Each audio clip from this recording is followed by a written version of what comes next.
C'est comme le fait finalement de commémorer le 27 janvier, donc la journée de la Shoah. Non, pas la journée de la Shoah justement, mais la journée de prévention contre les crimes contre l'humanité liés à la Shoah.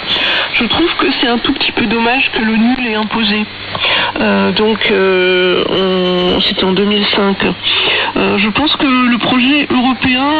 qui avait commencé 3 ans avant était plus intéressant parce que le projet européen consistait à ce que chaque pays européen, en fonction de son histoire, choisisse une date pour cette journée de prévention des crimes contre l'humanité par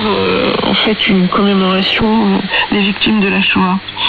Je pense que le 27 janvier, ça dédouane un peu facilement les gens parce que c'est comme si ça se passait ailleurs et c'est comme si finalement c'était quelque chose qui ne les concernait pas directement. Alors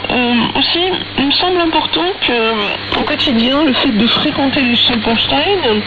c'est la normalité de la vie qui a basculé un jour pour ces gens qui habitaient ici, qui allaient à l'école, qui allaient travailler et qui un jour, pour la dernière fois, ont franchi le seuil de cette maison-là avant de commencer à être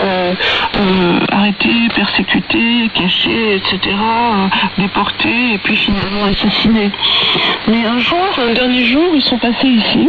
et un dernier jour, ils ont regardé sans doute pour la dernière fois leur maison avant de partir. Alors on peut imaginer tout ce qu'ils ont laissé, non seulement les souvenirs, mais tous leurs objets, et qu'il a fallu quitter, fuir et partir